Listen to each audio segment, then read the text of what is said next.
क्या आप जानते हैं कि आप चांद से आए एक मीटेओराइट को खरीद सकते हैं? स्टार्स और प्लैनेट से भरी हुई गैलेक्सीज के बारे में तो आपने सुना होगा, बट क्या आप डार्क मैटर से बनी गैलेक्सीज के बारे में जानते हैं? और क्या आप इमेजिन कर सकते हैं कि आप भी एक बल्ब की तरह दिन भर ग्लो करते हैं? सुनने में काफी स्ट्रेंज लग रहा होगा, बट आई एम श्योर अब आपके मन में इनके बारे में जानने की क्यूरियोसिटी भी इंक्रीज हो गई होगी। आज हम आपको ऐसे ही कुछ इंटरेस्टिंग और अनबिलीवेबल फैक्ट्स के बारे में बताने वाले हैं। आपने फायरफ्लाई यानी कि जुगनू को तो जरूर देखा होगा। ये इंसेक्ट हमें अंधेरे में चमकता हुआ दिखता है। किसी भी लिविंग बीइंग के द्वारा अपनी बॉडी से लाइट को एमिट करने की एबिलिटी को बायोल्यूमिनेसेंस कहते हैं। ये एबिलिटी जेलीफिश और फंगी की कुछ स्पीसीज में भी पाई जाती है। लेकिन अगर मैं कहूँ कि हम इंसान भी अपनी बॉडी से लाइट एमिट करते हैं तो क्या आप बिलीव करेंगे? जी हाँ, ये झूठ नहीं है। ह्यूमन बॉडीज भी ग्लो करती है, लेकिन हमारी बॉडी से निकलने वाली लाइट रेज की इंटेंसिटी हमारी आंखों से विजिबल लाइट की इंटेंसिटी से 1000 गुना कम होती है। इसीलिए वो ग्लोइंग रोशनी हमारी आंखों में विजिबल ही नहीं होता। 2009 में जापान के कुछ साइंटिस्ट ने एडवांस और हाईली सेंसिटिव कैमरास की हेल्प से एक एक्सपेरिमेंट किया था। इस एक्सपेरिमेंट में उन्होंने कुछ एडल्ट मेल्स को एक अंधेरे रूम में रखकर उनकी बॉडी की तस्वीर ली थी। इन फोटोज में साफ देखा जा सकता है कि हमारी बॉडी से भी लाइट एमिट होती है। इंटरेस्टिंगली हमारी बॉडी शाम के समय सबसे ज्यादा ग्लो करती है, बट लेट नाइट में इसकी इंटेंसिटी सबसे कम होती है। अब अगर बात हो रही है चमक यानी कि ल्यूमिनोसिटी की, तो क्या आप जानते हैं कि यूनिवर्स का सबसे ज्यादा चमकदार स्टार कौन सा है?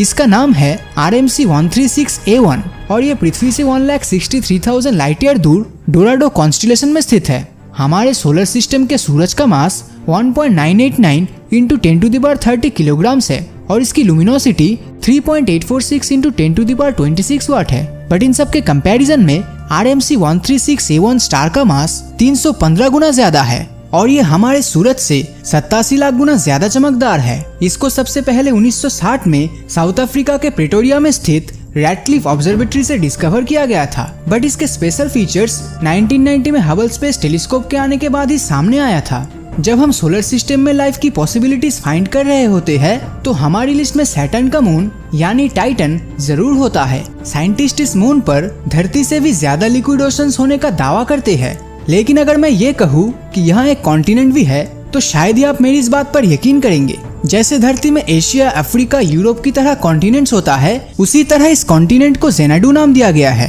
एक्चुअली साइंटिस्ट अभी श्योर नहीं है कि ये कॉन्टिनेंट है कि नहीं, बट टाइटन की एक साइड पर आप ऑस्ट्रेलिया के एक साइज का ब्राइट एरिया जरूर देख सकते हैं। ये एरिया टाइटन के बाकी एरियाज के कंपैरिजन में काफी ज्यादा रिफ्लेक्टिव है। नासा के कैसिनी स्पेस प्रोब से ली गई इमेजेस से ये पता लगा था कि ये चीज पानी से बना हुआ है, बट फिलहाल इसके बारे में हमारे पास डिटेल्ड इन्फॉर्मेशन नहीं है। वैसे अगर आप अंतरिक्ष की चीजों में दिलचस्पी रखते हो तो आप भी मेरी तरह हबल स्पेस टेलीस्कोप से 100 गुना ज्यादा पावरफुल कहे जाने वाले जेम्स वेब स्पेस टेलीस्कोप के लॉन्च का बेसब्री से इंतजार कर रहे होंगे। इस मिशन की शुरुआत नासा ने 1997 में की थी। उस समय इसके लिए $50 करोड़ का बजट रखा गया था और ऐसा कहा जा रहा था कि 2007 तक इसे लॉन्च कर दिया जाएगा, बट अनफॉर्चुनेटली इसमें डिलेस आते गए और मिशन की कॉस्ट भी इंक्रीज होती गई।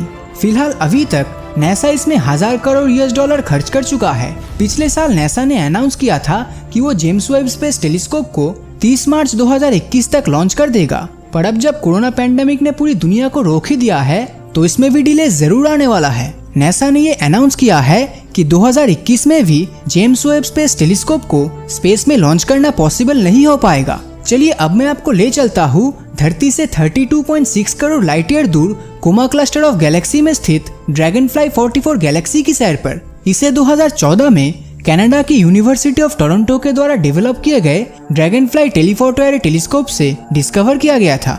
इस गैलेक्सी का टोटल मास हमारे सोलर सिस्टम के सूरज से 1 लाख करोड़ गुना ज्यादा है। इट मीन्स ये गैलेक्सी ऑलमोस्ट हमारे मिल्की वे के मास का ही है। बट सिर्फ ये चीज बताने के लिए मैं आपको इतनी दूर नहीं लाया। इस गैलेक्सी की सबसे खास बात यह है कि ये गैलेक्सी ना तो रोटेट करती है और ना ही इसमें मिल्की वे की तरह करोड़ों स्टार्स मौजूद है, और इसीलिए ये गैलेक्सी मिल्की वे के कंपैरिजन में सिर्फ 1% लाइट को ही एमिट करती है। साइंटिस्ट मानते हैं कि इसका रीजन है डार्क मैटर। ये मैटर का वो हिस्सा होता है जिसे ना तो हम देख सकते हैं और ना ही इसके बारे में कुछ खास इन्फॉर्मेशन हमारे पास है। ऐसा कहा जाता है कि ड्रैगनफ्लाई 44 गैलेक्सी 99.9% डार्क मैटर से बनी हुई है, एंड फॉर दैट रीजन इसे मिल्की वे का डार्क ट्विन भी कहा जाता है।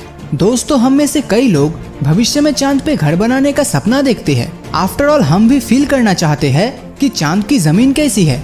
आई विश कि वो दिन जल्दी आए जब हमारे ये सपने सच हो, बट नियर फ्यूचर में ऐसा होने की पॉसिबिलिटीज काफी कम लग रही है। वैसे अगर मैं कहूँ कि आप धरती पे रहते हुए भी चांद को फील कर सकते हैं और चांद से आए एक मीटेओराइट के मालिक बन सकते हैं, तो क्या आप बिलीव करेंगे? जनवरी 2017 में अल्जीरिया और मॉरिटेनिया के बॉर्डर के पास 30 लूनर मीटेओराइट्स को डिस्कवर किया गया था। इनका टोटल वेट 103.77 किलोग्राम है। इन्हीं में से एक पत्थर इन WA12691 को लंदन के एक ऑक्शन हाउस क्रिस्टी ने 20 अप्रैल 2020 को अपनी सेलिंग लिस्ट में ऐड किया है। इस पत्थर का वजन 13.5 किलोग्राम है और शायद आप बिलीव नहीं करेंगे, मगर इसकी कीमत 20 लाख पाउंड यानी कि करीब 19 करोड़ इंडियन रुपीस है। मुझे पता है ये अमाउंट बहुत बड़ा है और एक पत्थर के लिए तो बहुत ही ज्यादा लगता है, बट चांद से आए किसी ऑब्जेक्ट को अपने हाथों में उठाने की फीलिंग तो कुछ और ही होती है और ये एक लाइफ टाइम मेमोरी होगी। वैसे अगर आपको इस पत्थर को एक बार हाथ लगाने का मौका मिले तो आपका रिएक्शन क्या होगा, हमें कमेंट करके जरूर बताना। और अगर ये वीडियो आपको अच्छा लगा हो तो इस वीडियो को लाइक और अपने दोस्तों के साथ शेयर करना मत भूलना।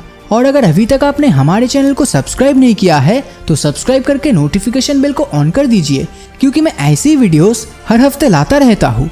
तो मिलता हूँ आपसे अगले वीडियो में और हमेशा की तरह थैंक्स फॉर वॉचिंग।